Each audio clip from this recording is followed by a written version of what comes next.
Assalamualaikum warahmatullahi wabarakatuh. Jumpa lagi dengan saya Netra Kala.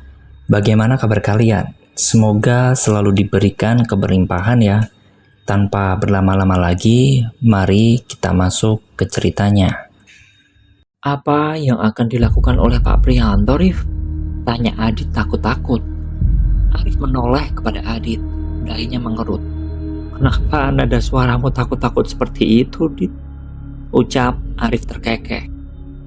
Adit melongo. Keluargamu benar-benar mengerikan, Rif. Ucap Adit kagum. Ya, menurutku Pak Prihanto akan mencoba memberitahu warga kalau Pak Dirman sudah meninggal. Dia itu kan kepala desa. Dengan mudah bisa memberikan alasan yang lebih masuk akal daripada kita. Sekarang, lebih baik kita menunggu kabar selanjutnya, ucap Arif. Mengerti, Adit segera menyambar rokok dan langsung membakarnya. Lama mereka menunggu. Tidak ada candaan yang keluar dari mulut keduanya. Adit dari tadi juga hanya terdiam dan melamun. Apa akhirnya aku akan mati seperti mereka, Rif? Kata Adit yang memandang jauh ke depan. Entah kenapa semua terjadi kepadaku. Pernikahanku yang gagal, Linda yang pergi meninggalkanku, dan sekarang nyawaku terancam karena alasan yang tidak aku ketahui. Arif memandang Adit cukup lama. Tidak ada yang perlu ditakutkan dari kematian. Tapi kalau bisa memilih, aku memilih untuk mati dengan cara yang wajar. Dan kalau ada orang yang berusaha untuk membunuhku, aku akan melawan sekuat tenaga, kata Arif. Adit menolehkan kepalanya. Terlihat Arif, ya, setidaknya kalau kau mati duluan, bisakah kau menyampaikan salamku untuk kedua orang tuaku? Ujar Arif polos. Bangsat kamu, Rif, umpat Adit. Sejenak mereka saling pandang dan terkekeh bersamaan. Tepat pukul 5 sore, kembali mereka mendengar ada suara motor yang berhenti di depan rumah. Jantung Adit berdebar dengan kuat, takut mendengar informasi yang dibawa oleh Pak Prihanto. Terdengar pintu yang terbuka dan langkah kaki yang mendekat ke arah mereka. Pak Prihanto tidak mengatakan apapun. Dia terus saja menatap Arif dan Adit bergantian. Dalam 2 hari ada 2 mayat yang ditemukan dengan kondisi yang sangat tidak wajar, ucap Pak Prihanto gusar. Adit dan Arif tidak menjawab.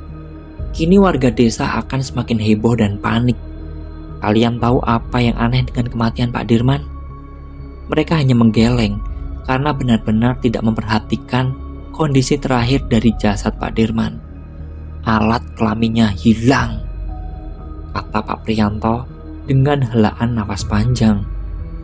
Adit yang mendengar itu benar-benar syok. Apanya tadi yang hilang? Tanya Adit dengan suara nyaring.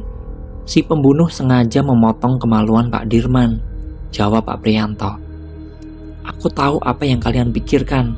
Nanti malam kalian tunjukkan kepadaku rumah warga yang kalian temui semalam dengan Siti, dan antarkan aku bertemu dengan wanita itu, ujar Pak Prihanto yang langsung beranjak masuk ke dalam rumah. Adit memalingkan pandangannya kepada Arif. Kini laki-laki itu diam seperti sedang menahan amarah. Mereka bertiga kini tengah siap. Jam sudah menunjukkan pukul 12 malam. Kalau ada seseorang yang mencurigakan, jangan segan untuk memukulnya. Jauh lebih baik dia yang sekarat daripada kalian yang mati. Kita berangkat sekarang, ucap Pak Prihanto. Bagai mendapat komando. Tanpa menjawab pertanyaan Pak Prihanto, Adit dan Arif mengikuti laki-laki itu menembus kabut malam. Aku sudah meminta istriku untuk tidak keluar kamar sebelum aku pulang. Dan kamu apa sudah melakukan apa yang kuminta, Rif? Tanya Pak Prihanto saat mereka sudah berjalan masuk ke dalam hutan. Sudah, aku sudah memagari rumah dengan pagar gaib. Tidak akan ada demit yang bisa masuk. Fokus saja dengan apa yang ada di depan kita, ucap Arif.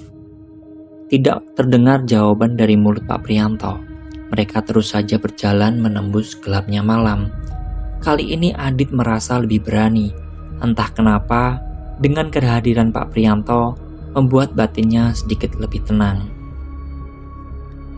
Setelah beberapa saat, Arif berhenti. Gubuk yang ditinggali Siti sudah nampak. Tidak ada penerangan sama sekali. Bahkan dari jarak sejauh ini, Adit hampir merasakan bau busuk yang muncul dari gubuk itu. Lebih baik kita matikan senter kita. Kalau ada seseorang di sana, langsung saja kita hajar, ucap Arif yang sudah mematikan senternya. Selama ini Adit selalu hidup dengan tenang dan tidak pernah mendekati masalah. Dulu mungkin ketakutannya hanya pada sosok bapaknya yang mirip sekali dengan Pak Priyanto, dengan tatapan tajam dan tidak banyak bicara. Bahkan sempat Adit bertanya kepada Sinta, kenapa mau menikah dengan manusia berdarah dingin seperti Gunawan. Sadar dari lamunan, Adit juga ikut mematikan senter yang ia pegang. Jantungnya berdetak dengan keras, menanti apa yang akan terjadi selanjutnya. Tanpa ada yang mengkomando, mereka bertiga serentak berjalan menuju ke arah gubuk. Sesampainya di depan gubuk, suasana terlihat begitu tenang. Bahkan tidak ada suara pergerakan atau suara Siti yang meracau tidak jelas. Ada sesuatu yang aneh. Kalian bersiaplah, ucap Arif. Belum juga dia mendorong pintu kayu, tiba-tiba saja angin berhembus dengan kencang. Hawa sekitar mereka berubah menjadi lebih mencekam. Adit merasa dirinya sedang dilihat oleh ribuan mata. Sempat Arif memandangi sekitaran gubuk. Dari keramangan, Adit bisa melihat seringai yang muncul dari Arif. Sedang Pak Priyanto tetap terlihat tenang tapi waspada. Kini Arif sudah membuka pintu gubuk. Wanita itu sudah tidak ada. Kita terlambat, ucap Arif sambil membalikan badannya. Maksudnya, Siti sudah pergi? Tanya Adit yang juga mengecek dengan melongokkan kepala ke dalam gubuk. Kemana kira-kira wanita itu pergi? Tanya Pak Priyanto menatap Arif tajam. Hanya ada satu kemungkinan, dia sedang berada di desa, jawab Arif yang langsung melangkah buru-buru kembali ke arah desa. Namun baru saja dia berjalan beberapa meter, ada seseorang yang sedang berdiri di depan mereka. Tampak Siti dengan rambut awut-awutan berdiri mematung melihat ke arah mereka dengan suara senandung yang lirih. Siti? Ucap Pak Priyanto. Suaranya terdengar sedikit gemetar. Laki-laki itu mencoba mendekati ke arah Siti, namun langsung dihadang oleh Arif dengan merentangkan tangannya. Tunggu Pak D, ada sesuatu yang aneh, kata Arif. Benar, pikir Adit, ada sesuatu yang aneh. Dia memang tidak bisa merasakan atau melihat hal gaib. Tapi saat ini, tangan Siti sedang mencengkeram sesuatu. Ada yang sedang dipeganginya, Arif? Tanya Adit sambil meletakkan tangannya di bahu Arif. Aku tidak tahu, tapi sosok yang semalam kita lihat sekarang ini sedang menatap nyalang kepada kita. Siti kesurupan maksudmu? Tanya Pak Priyanto yang juga sedang memandangi Siti dengan serius. Bukan hanya kesurupan, tapi tubuh dan pikirannya sudah dikendalikan oleh makhluk. Belum juga Arif selesai bicara, angin kembali berhembus dengan kencang. Bahkan pohon-pohon yang ada di sekitar mereka bergoyang-goyang dengan cepat. Adit tersentak. Kini Siti berjalan ke arah mereka sangat pelan dan terus mengucapkan sesuatu yang sama. Wadone wis siap, jokone wis dicepake. Perempuannya sudah siap, perjakanya sudah disiapkan. Siti terlihat berhenti, jantung Adit berdebar keras. Bahkan mungkin Arif juga merasakan kalau tangannya gemetaran. Jelas sekali sosok Siti yang ada di depannya bukan seperti yang kemarin ia lihat. Hingga tiba-tiba saja dia berlari menerjang. Mereka semua kaget. Bahkan Pak Priyanto sampai teriak karena tidak menyangka wanita itu bisa berlari dengan cepat. "Apa itu, Rif?" ucap Adit gemetaran terengah, menjauhi sosok Siti yang terus saja menembang. "Sialan, kalian bilang kalau dia tidak bisa berjalan normal. Kenapa sekarang bisa berlari cepat itu? Dan lihat apa yang dia bawa," ucap Pak Prianto yang sudah berada di samping mereka. "Ini gila, sudah tidak masuk akal. Seharusnya kita membawa warga desa." Adit sekarang bisa melihat dengan jelas apa yang dipegangi oleh Siti. Tampak sekali benda itu terlihat menggelambir dan berbau sangat amis bercampur bau busuk yang menusuk hidung. "Ari-ari bayi," ucap Arif datar. "Tidak ada gunanya lagi di sini. Kita harus segera kembali ke desa. Kita cari bantuan," ucap Pak Prianto. Namun perkataannya terputus. Srek. Jantung Adit langsung mencelos. Suara langkah itu mengingatkan dirinya kepada Ningrum. Srek. Sekali lagi suara itu terdengar berasal dari arah samping mereka. Adit yang pertama kali melihat sosok itu. Ningrum sedang berjalan menyeret kakinya dengan kain jarit yang melilit leher. Belum lagi bentuk rupanya yang mengerikan. Matanya melotot dan lidah yang terjulur keluar. "Astagfirullah," ucap Pak Prianto yang juga sudah melihat Ningrum berjalan mendekat ke arah mereka. Sekarang Adit dan Pak Prianto terfokus kepada Ningrum, sedang Arif masih terus saja memandang Siti yang ada di depannya. "Pak, apa yang harus kita lakukan?" ucap Adit gagap. Dirinya benar-benar ketakutan saat ini.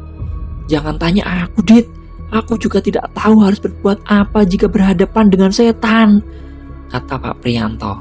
Kini nada suaranya juga terlihat bergetar. "Rif," panggil Pak Prianto yang masih saja memandangi sosok Ningrum. Namun belum sempat Arif menjawab, Adit merasakan ada sesuatu yang menyentuh pundaknya. Tidak mungkin itu tangan Pak Prianto maupun Arif. Terlonjak, Adit langsung menengok ke belakang. "Dit, tolongin Bapak, Dit. Astagfirullah," teriak Adit kencang yang langsung berlari menuju ke arah hutan. Sedang dalam waktu yang bersamaan, Siti juga berlari menerjang Arif. "Dit!" teriak Arif yang menyadari kalau Adit berlari meninggalkan mereka. "Goblok!" umpat Arif keras yang masih mencoba untuk melepaskan cengkraman tangan Siti.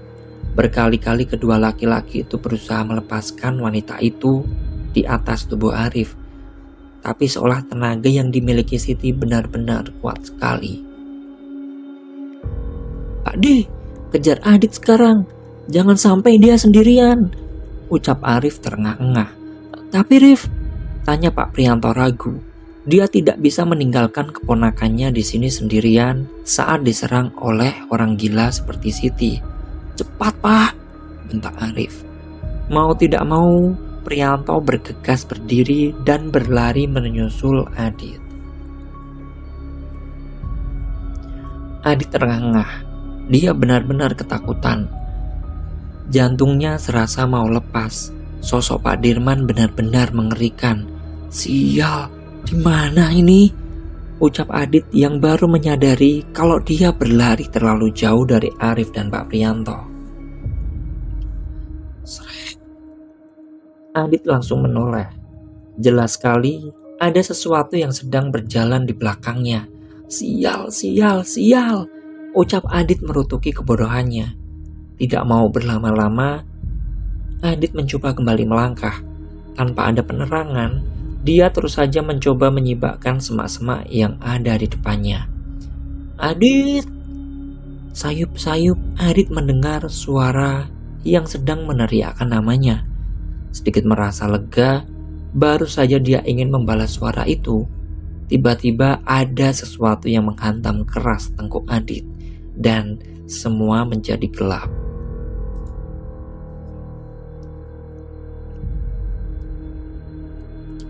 Adit berbaring dengan mata terpejam. Kepalanya terasa begitu berat. Ada perasaan yang mengalir ke dalam hatinya yang membuatnya tidak nyaman. Adit mencoba mengingat-ingat kenapa perasaan menyesalkan ini masih terus hadir di dalam batinnya. Ingin rasanya dia terbaring di atas tempat ini, di atas kasur yang begitu empuk dan nyaman, melupakan semua permasalahan yang sedang dihadapinya. Lambat laun Adit ingat kalau semalam dia sedang berlari ke arah hutan dan ada sesuatu yang memukul bagian belakang kepalanya.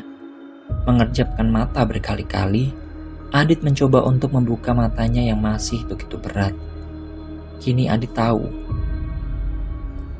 "Sudah bangun, Dit," ucap suara yang sangat Adit kenali dan rindukan. "Ibu?" ujar Adit parau, yang masih saja memandang Sinta dengan tatapan keheranan. "Kok ibu ada di sini?" tanya Adit. "Iya, semalam nenek menghubungi ayahmu. Jadi kami langsung berangkat ke sini.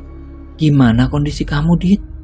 jawab Sinta datar dengan tatapan yang tajam ke arah Adit. Ini baru pertama kalinya dia melihat ibunya menatapnya seperti itu. "Adit nggak apa-apa, Bu." "Bagaimana Adit bisa sampai di sini? Seingat Adit, semalam Adit pingsan di tengah hutan," kata Adit mencari penjelasan, mengabaikan keheranannya. "Untungnya Pak Kades menemukanmu dan langsung membawamu ke sini. Sudah, sekarang kamu istirahat dulu," kata Sinta dan langsung beranjak keluar kamar. Adit masih ingin mendengarkan penjelasan dari ibunya, tapi kepalanya begitu pusing. Sesekali dia meraba bagian belakang lehernya yang masih terasa kaku. Tidak kuat untuk bangun, Adit kembali merebahkan tubuhnya dan menutup mata. "Pulang, Dit." Seketika Adit membuka mata, celingukan mencari sumber suara yang baru saja dia dengar. "Arif?" batin Adit. Ya, jelas sekali suara itu milik Arif. Tapi sekarang di kamarnya tidak ada siapapun. Pelan, Adit mencoba beranjak dari tempat tidurnya, penasaran dengan suara-suara yang muncul dari arah luar. Saat membuka pintu kamar, Adit begitu tercengang. Seluruh anggota keluarganya sudah duduk di ruang keluarga rumah Nek Harjo. Semua nampak tersenyum saat melihat ke arah Adit. Bang Adit udah sembuh?" tanya Nisa yang langsung berdiri menghampiri Adit. "Iya sudah, Nis. Nisa kok sudah sampai sini? Kangen ya sama abang?" tanya Adit gemas sambil mengusap-ngusap kepala Nisa. "Dit, duduk sini." Melihat ke arah sumber suara, Adit tidak berani menolak. Jika ayahnya sudah meminta sesuatu, berarti itu adalah perintah yang mutlak dan harus dikerjakan. "Iya ya," jawab Adit yang langsung berjalan menuju sofa ruang keluarga. "Kenapa toh? Kamu kok tidak cerita sama ayah atau ibu?" tanya Gunawan lembut. Adit heran, sejak kapan Gunawan, ayahnya itu mengeluarkan nada selembut itu. Adit tidak mau membuat kalian kepikiran," jawab Adit terbata. Sebenarnya Adit merasa bahagia karena bisa berkumpul dengan keluarganya di rumah Nek Harjo. Akan tetapi, entah kenapa pikiran Adit justru melayang ke arah Arif dan Pak Prianto. Terlebih saat ini, ada sesuatu yang membuat Adit heran dengan perilaku kedua orang tuanya. "Kenapa, Dit? Kok melamun?" ucap Gunawan yang sedang memperhatikan Adit. Arif dan Pak Prianto gimana, Pak? Semalam Adit pergi bersama mereka ke hutan. Mereka baik-baik saja kan?" tanya Adit. Seketika raut wajah mereka berubah. Yang awalnya tersenyum, tiba-tiba saja menjadi murung. "Pak?" tanya Adit sekali lagi. Adit mengedarkan pandangannya. "Ada kejadian apa saat Adit pingsan tadi?" tanya Adit ke siapapun yang ada di sana. "Arif ditemukan meninggal," ucap Pak D Marwanto. Adit terdiam, memandang Pak D-nya dengan tatapan kebingungan. Pak D jangan bercanda. Semalam Adit lihat dia masih sehat kok," kata Adit yang masih tidak percaya dengan ucapan Pak D-nya. "Kamu yang sabar ya, Dit. Memang semua ini sudah takdirnya. Semalam setelah Pak Kades membawamu ke rumah, Dia meminta bantuan warga untuk pergi ke dalam hutan. Saat mereka tiba di depan gubuk, Arif sudah ditemukan meninggal dengan luka sayatan di tubuhnya. Jelas Neharjo. Seketika perasaan Adit menghilang. Ada sesuatu yang jatuh turun ke dasar perutnya. Tidak mungkin Arif meninggal. Batin Adit masih tidak percaya. Ah, kalian jangan bercanda. Arif tidak mungkin meninggal. Dia orang yang tangguh, kata Adit dengan suara panik. Namun semua wajah di sekitarnya tidak menunjukkan kalau mereka sedang bercanda. Setelah ini kamu ikut Pak D, ucap Pak D Marwanto. Kemana Pak D? Tanya Adit yang masih memiliki kecurigaan dengan Pak D-nya. Ingatan bagaimana saat laki-laki ini sedang melakukan ritual masih membekas jelas di ingatan Adit. Sudah, ayo ikut, ajak Pak D-nya yang langsung saja berdiri dan menarik tangan Adit.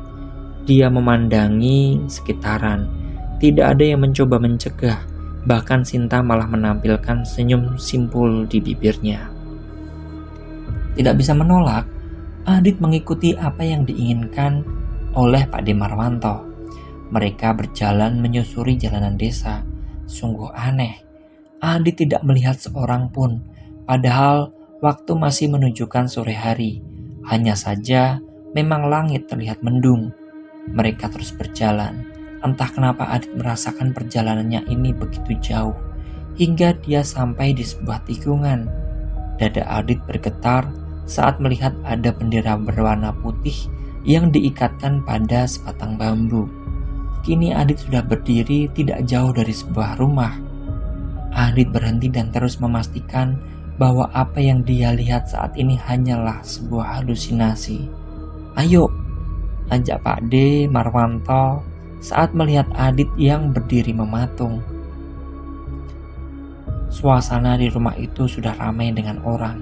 Setiap pandangan yang Adit lihat adalah kemurungan dan kesedihan. Dit, ucap Pak Prianto saat melihat keberadaan Adit di depan pintu rumahnya. Seketika Pak Prianto memeluknya erat. Maafkan Arif, kalau selama ini dia punya salah sama kamu, ucapnya parau. Tidak ada jawaban yang keluar dari mulut Adit. Ia mencoba untuk masuk ke dalam rumah. Di sana hanya ada beberapa orang. Belum juga dia melangkah menuju sosok yang terbujur kaku di tengah ruangan. Tiba-tiba saja jantungnya berdebar dengan keras. Ningrum, gagap Adit saat melihat wanita yang sedang berjalan dari arah dapur. Kenapa, Dit? Tanya Pak D yang keheranan dengan sikap Adit. Itu Pak D, Ningrum, kata Adit sambil menunjuk ke arah wanita yang sudah beberapa meter di depannya. Iya itu Ningrum, emangnya kenapa?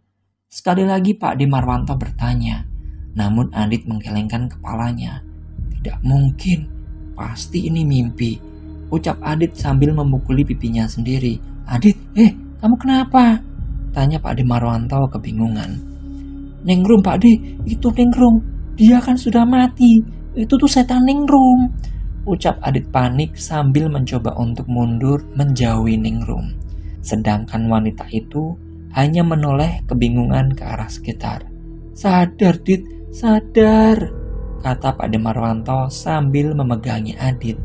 Takut kalau kematian Arif membuat Adit shock dan berpikir hal yang tidak-tidak. Sedang Adit masih tidak percaya dengan apa yang dia lihat. Tapi semua terasa nyata. Bahkan saat dia menepukkan tangan ke pipinya juga terasa perih. Yang berarti memang semua ini bukanlah mimpi. Mas Adit kenapa? Sebentar, saya ambilkan minum dulu ya, ucap Ningrum yang kembali beranjak menuju ke arah dapur. Mendengar itu, Adit langsung menolehkan kepalanya ke arah Pak D Marwanto. Ada apa ini sebenarnya Pak D? Tanya Adit kebingungan. Apanya? Yang ada apa Dit? Apanya toh? Pak D tidak paham dengan ucapanmu, kata Pak D yang juga masih kebingungan.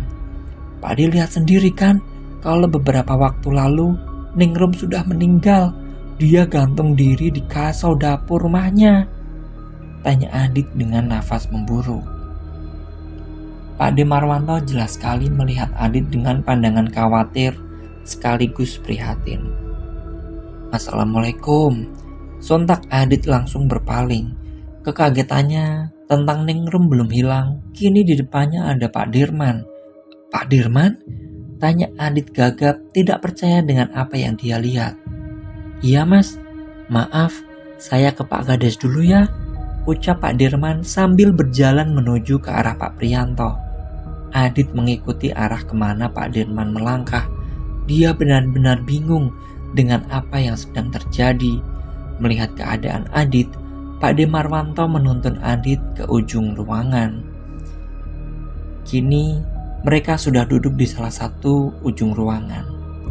Ini mas, minumnya, ucap Ningrum dengan menaruh segelas teh hangat di depan Adit. Melihat Ningrum yang sudah ada di dekatnya, Adit terlonjak kaget. Merasa sikap Adit ada yang aneh, Ningrum mencoba untuk duduk di sebelahnya. Dia mengira Adit sedih karena kehilangan temannya. Ningrum tahu Mas Adit itu dekat dengan Mas Arif.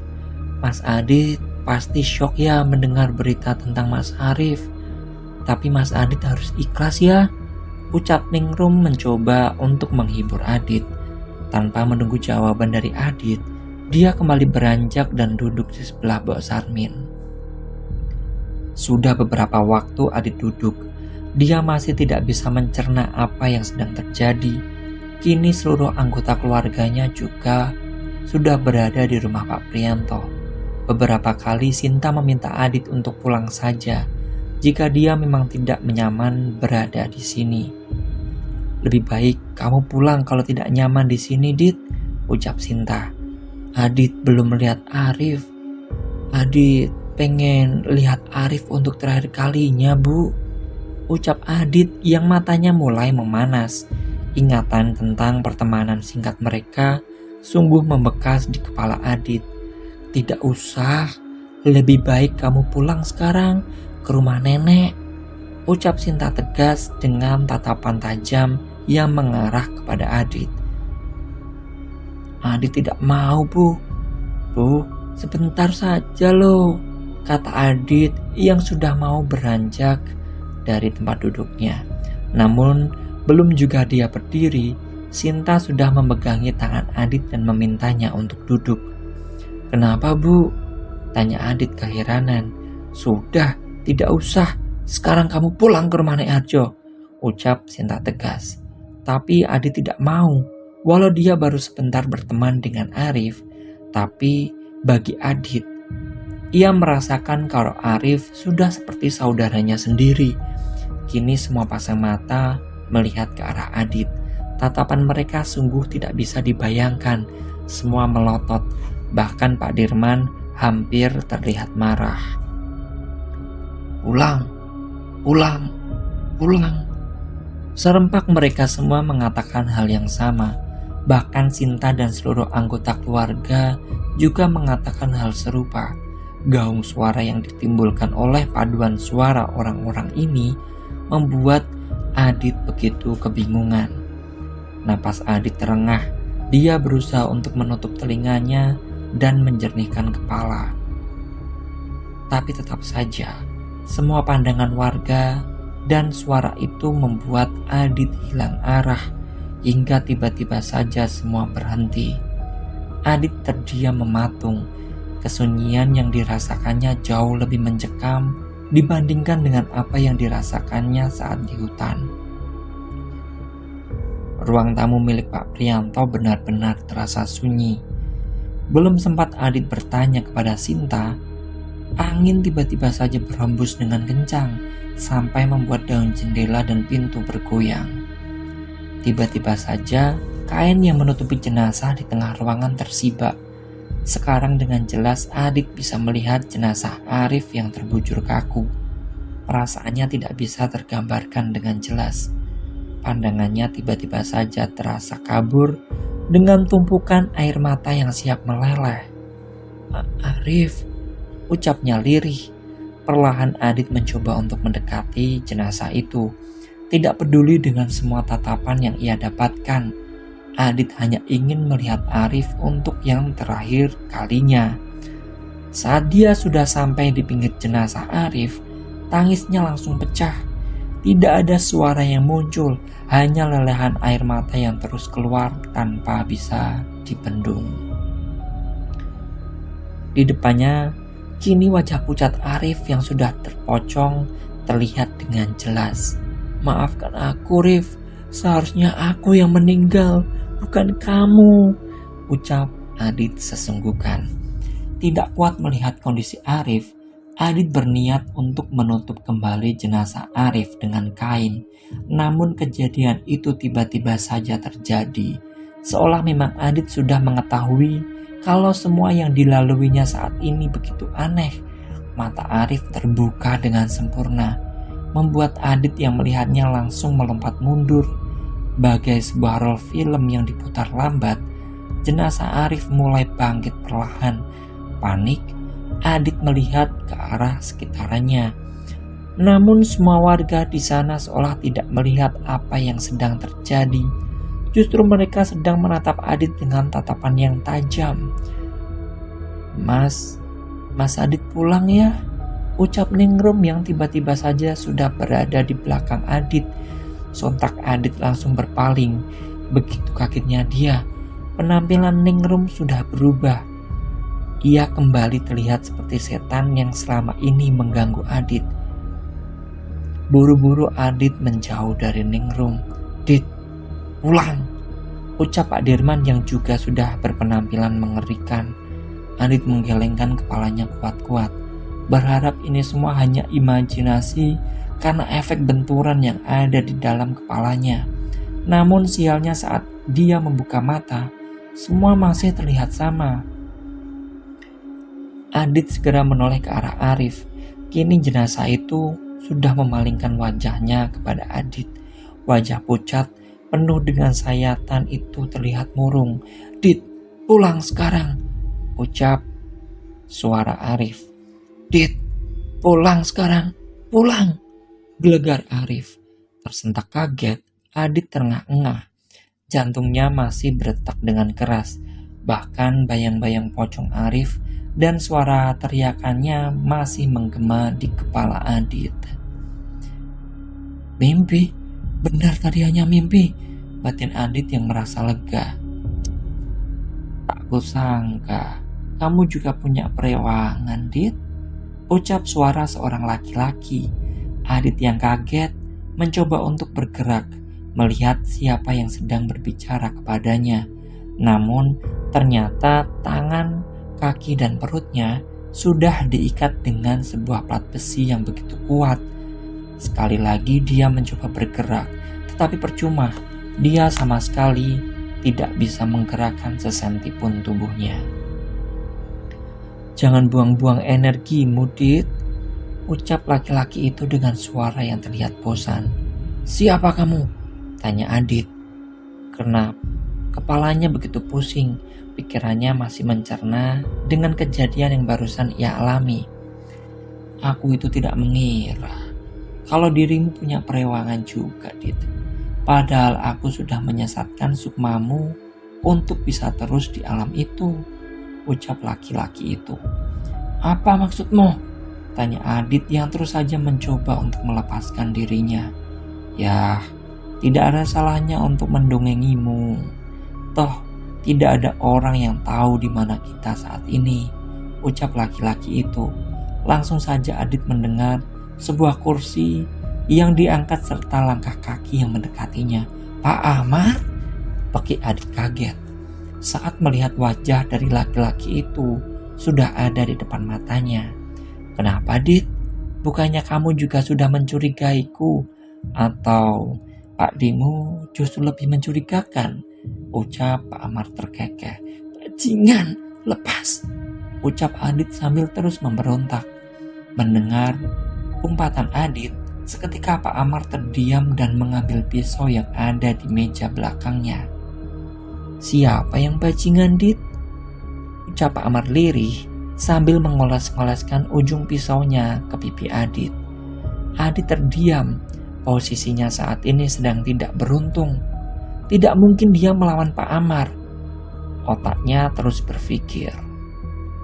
Kenapa diam? Takut akan kubunuh seperti aku membunuh Ningrum atau yang lainnya, ucap Pak Amar yang terus saja mengelus-ngelus pipi Adit dengan pisau yang ia pegang. Nah, sekarang saat kita sudah bisa mengatur emosi, aku akan mendongengimu sebelum kita melakukan ritual, kata Amar dengan senyum tanpa kebahagiaan. Adit hanya diam, tidak menjawab perkataan dari laki-laki gila yang ada di sampingnya. Jadi ceritanya begini, Dit. Berpuluh-puluh tahun yang lalu, ya mungkin kamu belum lahir, ada sebuah keluarga kecil yang hidup dengan kemiskinan. Kamu itu pasti belum pernah tahu kan, Dit, rasanya menahan lapar. Nah, itu keluargaku. Hari-hari aku hidup dengan keadaan serba kekurangan. Dan kamu tahu, Dit, apa yang dilakukan ibuku yang tercinta?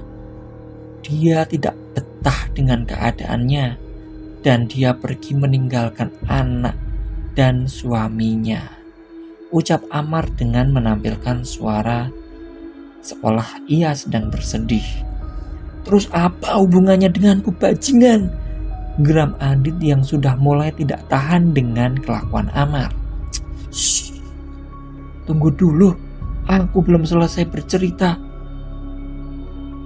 Pasti kau juga ingin mengetahui alasan kenapa kamu di sini sekarang, kan?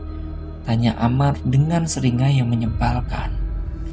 Oke, baik, kita lanjutkan. Beberapa waktu bapakku merasa terpukul dengan kepergian ibu. Hampir kami tidak makan selama berhari-hari. Tidak ada seorang pun yang peduli dengan kami.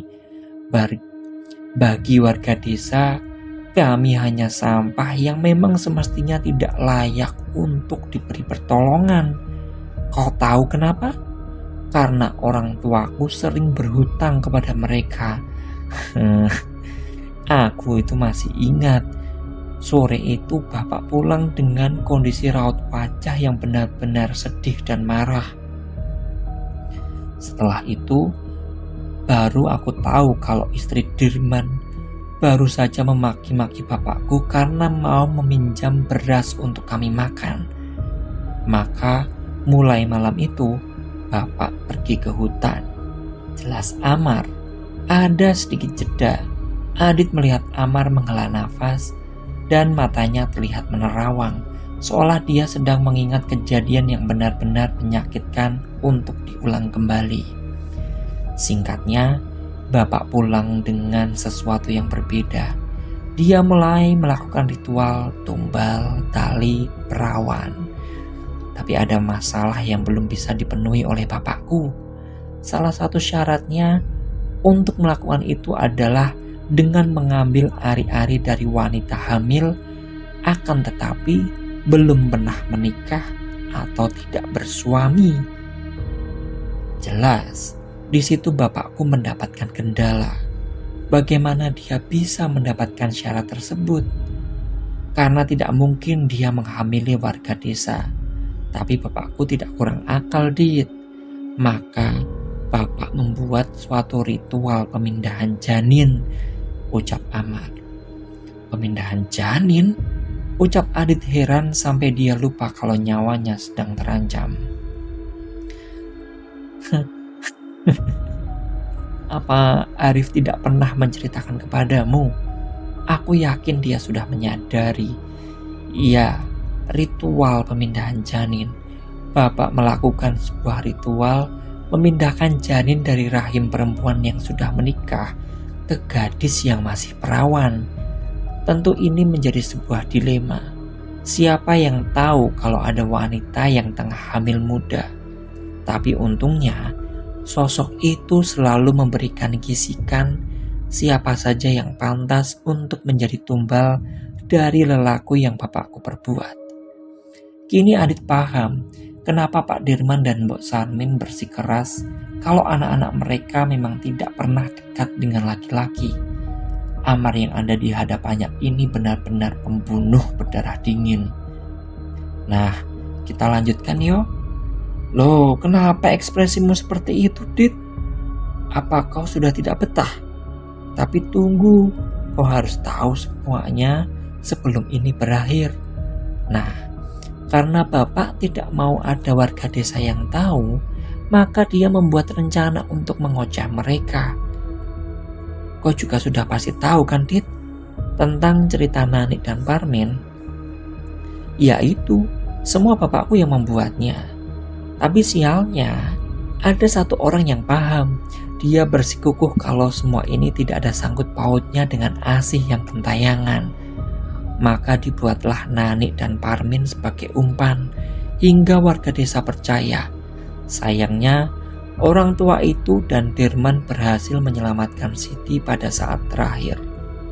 Kau tahu siapa laki-laki tua itu? Bapaknya Prianto, ucap Amar dengan nada kesal. Saat itu bapakku berhasil dengan ritual yang dilakukannya. Tiba-tiba saja hidup kami berubah, hingga pada suatu hari dia dimintai lagi oleh sosok itu. Karena tidak mau, akhirnya bapak mati dengan perjanjiannya sendiri. Dan disinilah aku sebagai penerusnya. Aku harus mengabdi kepadanya untuk bisa terus bertahan hidup. Butuh berapa tahun bagiku untuk bisa menerima itu semua, ucap Amar tersenyum. Ada jeda lama. Amar kembali diam, seolah dia sedang mempertimbangkan sesuatu. Nah, sepertinya aku sudah cukup banyak bercerita. Bagaimana kalau kita mulai ritualnya, Dit? Tanya Amar. Seketika Adit panik. Dia mulai menggerak-gerakkan badannya lagi. Namun percuma, ikatan yang ada di tangan dan kakinya begitu kuat. Amar mulai bangkit dan menyumpal mulut Adit dengan kain.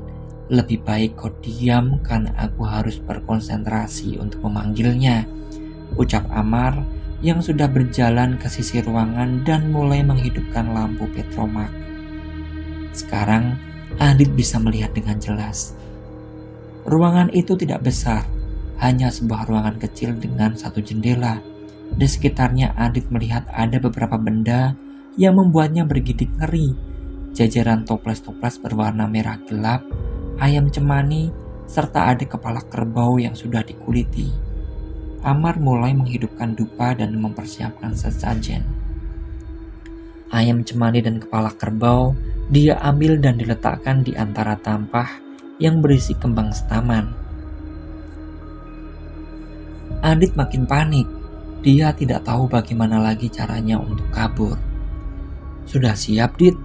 Tolong sampaikan permintaan maafku untuk Ningrum dan lainnya yuk, ucap Amar dengan nada memelas. Adit semakin jengkel. Dia benar-benar merasa jijik dengan laki-laki yang ada di hadapannya. Amar kembali berjalan mendekati Adit. Kini dia berdiri di tengah-tengah tubuh Adit. Entah apa yang sedang dilakukannya, Adit tidak bisa melihat. Kepalanya masih begitu sakit ketika digerakkan, ditambah dengan sumpalan kain yang ada di mulutnya.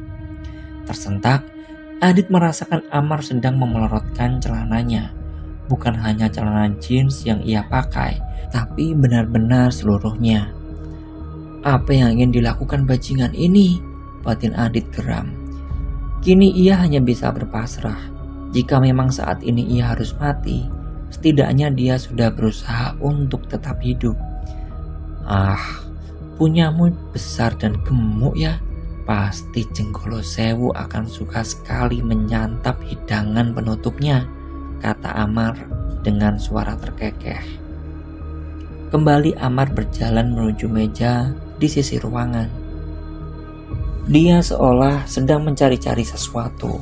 Saat berbalik, Adit melihat kalau Amar memegangi salah satu toples yang memiliki warna merah gelap. Adit terus saja meronta, berharap apa yang akan dilakukan Amar tidak akan berhasil. Amar sudah kembali berada di sisi Adit.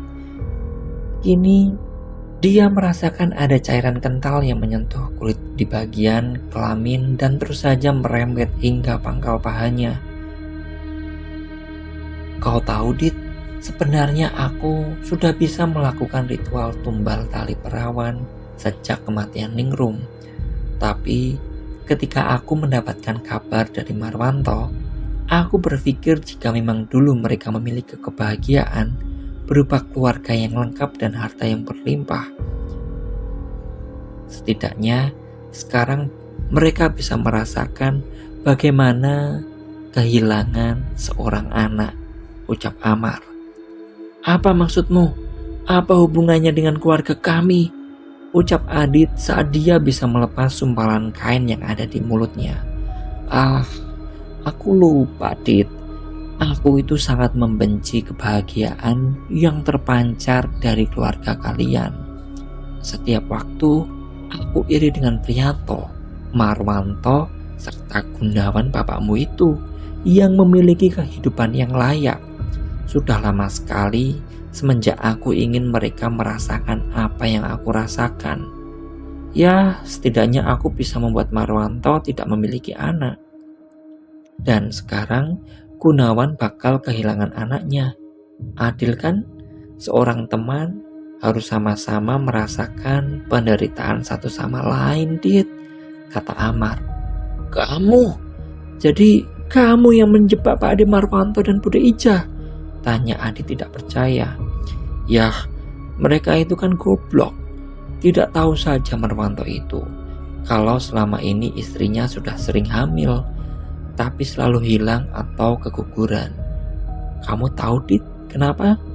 Karena janinnya kupindahkan atau kujadikan sebagai tumbal untuk santapan Jenggolo Sewu, kata Amar dengan tawa tanpa kebahagiaan. Kamu pikir janin yang ada di dalam rahim Ningrum itu milik siapa?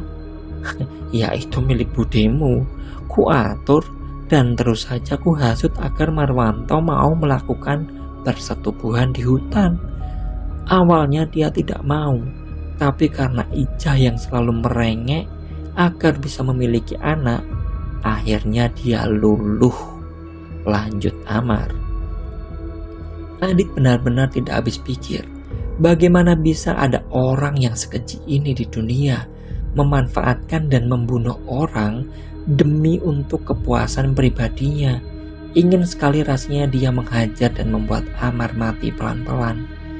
Kini Adit melihat Amar berjalan ke arah tampah yang sudah terisi sesajen.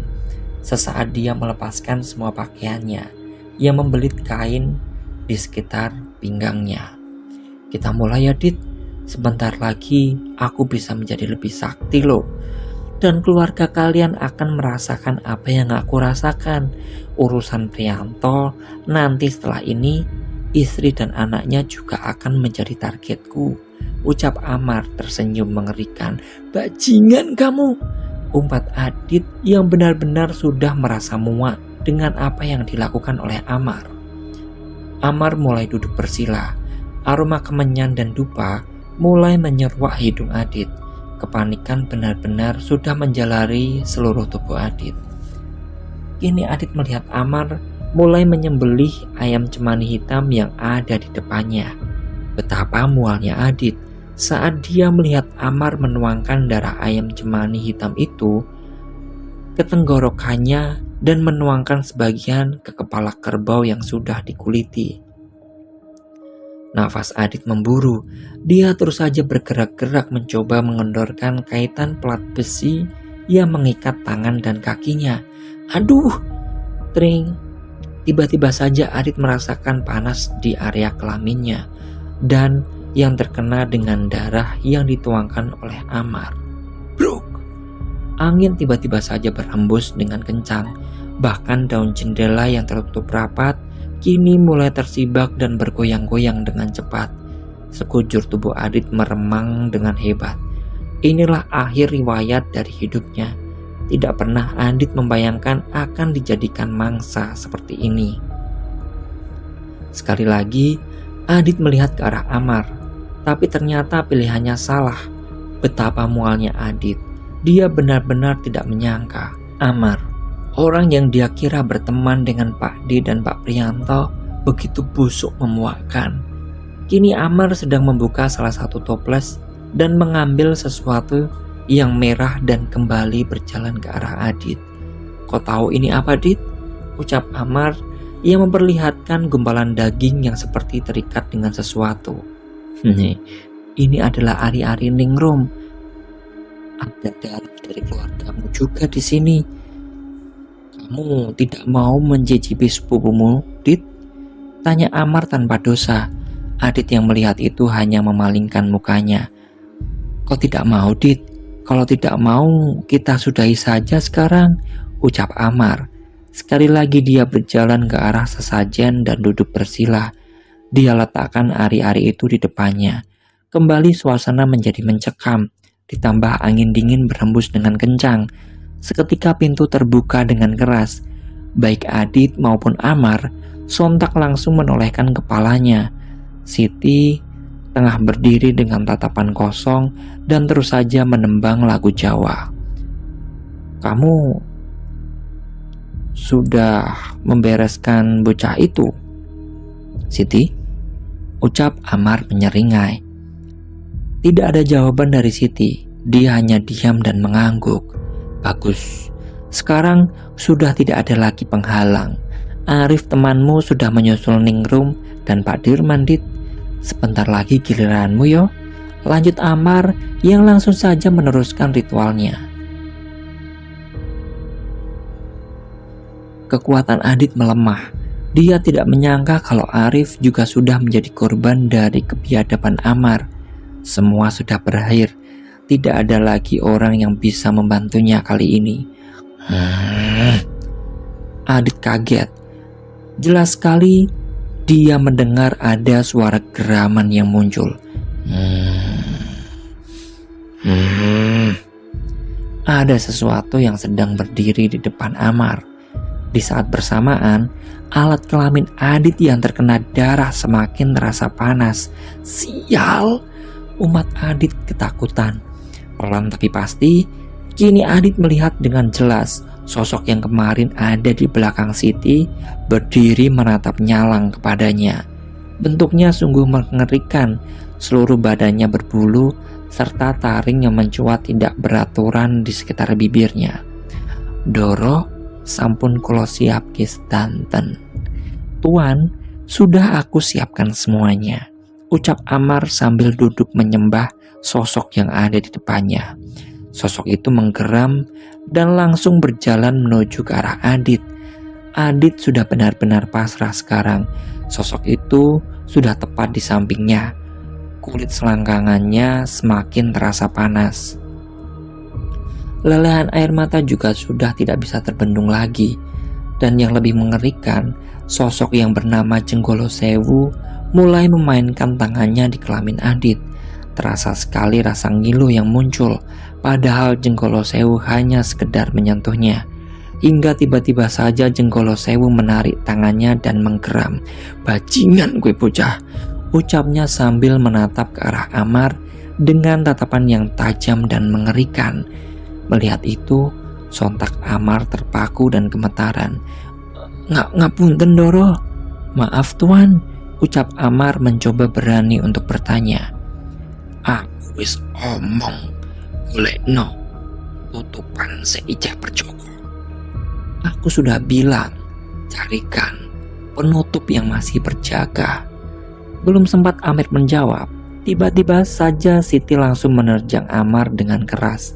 Mereka bergulat seru. Tidak menyangka Siti memiliki kekuatan sebesar itu. Tapi kenapa Siti menyerang Amar? Tapi Adit tidak peduli. Sebelum dia berpikir lebih jauh, ada sosok yang tiba-tiba saja muncul. "Arif," ucap Adit parau. Dia benar-benar tidak menyangka. "Sudah, jangan berisik, biarkan saja mereka bergulat," kata Arif yang mulai melepaskan ikatan di tangan Adit. "Tapi bagaimana, Rif?" tanya Adit. Arif tidak menjawab. Dia terus saja mencoba melepaskan Adit. Setelah semua terlepas, buru-buru Adit memakai celananya kembali. Kini sosok berbulu itu hanya melihat dan menggeram memperhatikan mereka.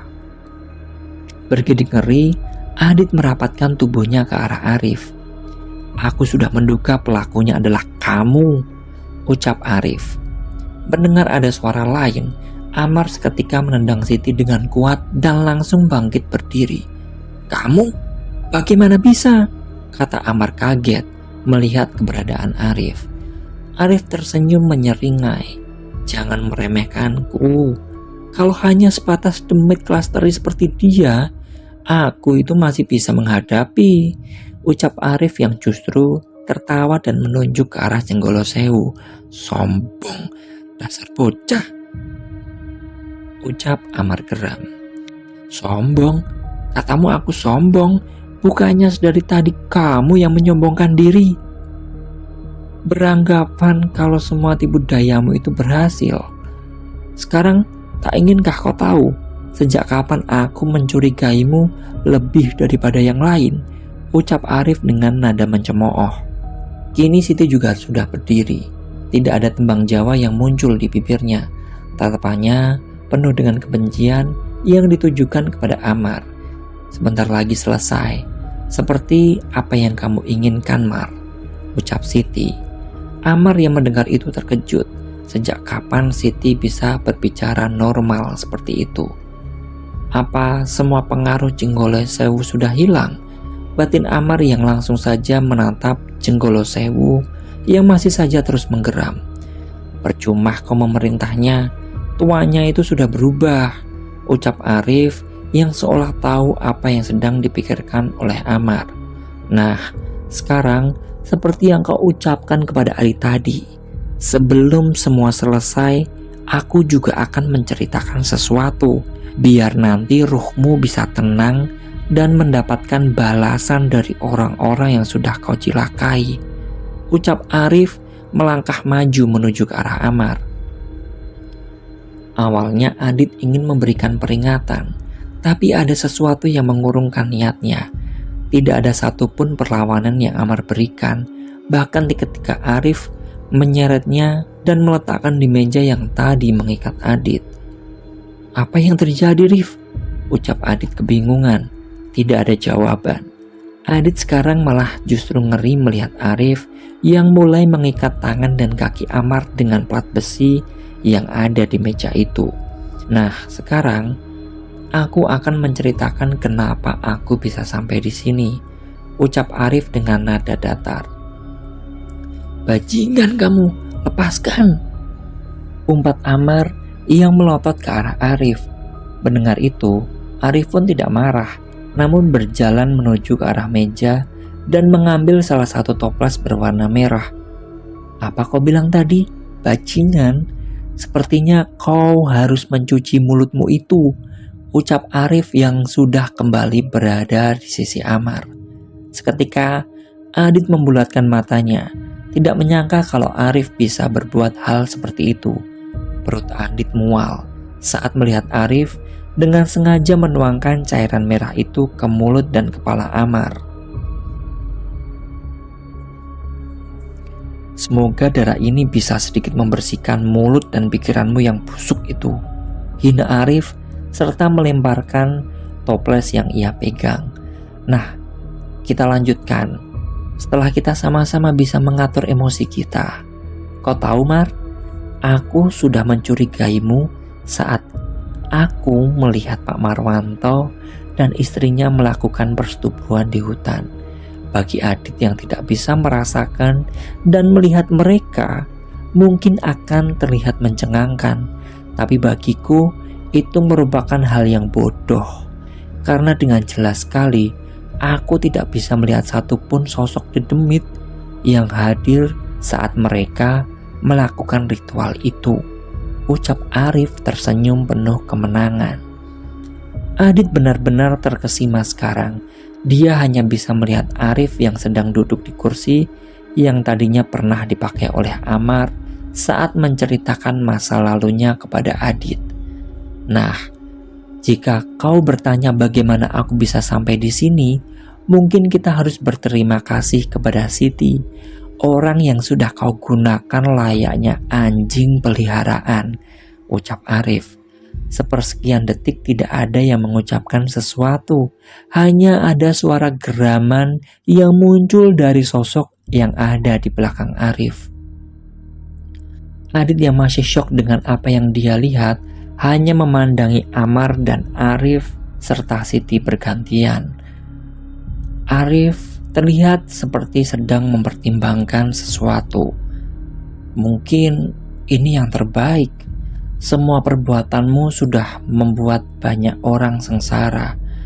Kau tak ubahnya seperti makhluk yang ada di belakangku. Biarlah dia yang menyelesaikan semua, ucap Arif murung. Adit panik mendengar apa yang temannya itu ucapkan. Apa yang akan dilakukan oleh Arif? Arif berdiri, melangkah ke belakang mengambil satu toples lagi dan kembali berjalan tepat di paha Amar. Sejenak Adit melihat ada ekspresi jijik dari wajah Arif. Tanpa diduga-duga, Arif melepaskan kain yang dipakai oleh Amar.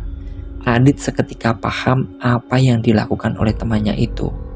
Apa harus seperti ini, Rif? Tanya Adit. Di sisi lain bola mata Amar membulat seketika. Tidak, jika kita membiarkan dia pergi, suatu hari dia akan mengulanginya lagi.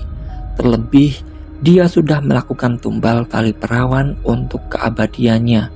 Biar ingon-ingonnya yang mengakhiri semua ini, kata Arif murung. Tanpa menunggu jawaban Adit, langsung saja Arif menuangkan cairan merah darah itu ke arah selangkangan Amar. Bajingan gue bocah, lihat saja, suatu hari kau akan mendapatkan balasan lebih dari ini, ucap Amar penuh dengan amarah. Aku tunggu kalau begitu, balas Arif yang langsung saja berjalan dan menarik Adit dan Siti keluar ruangan. Mereka berjalan meninggalkan bangunan yang dipakai Amar untuk melakukan ritual. Sayup-sayup mereka mendengar suara teriakan yang menggema di hutan desa Renggono. Kita mau kemana, Rif? Tanya Adit yang sudah mulai terlihat kelelahan. Rumahmu, mereka semua sudah menunggu, ucap Arif yang terus saja berjalan menembus semak-semak.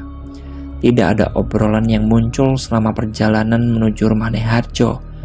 Baik Adit, Arif maupun Siti hanya diam berkutat dengan pikiran masing-masing. Apa aku harus ikut?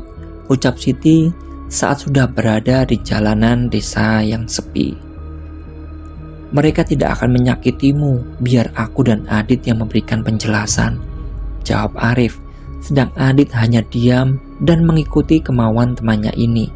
Dia tidak mau menyanggah, takut membuat Arif marah, dan bisa saja Adit bernasib sama dengan Amar. Adit, pekik Nyai Harjo saat melihat Adit sedang berjalan menuju rumahnya. Adit, kamu gak apa-apa kan? Kata Nyai Harjo yang tiba-tiba saja terisak.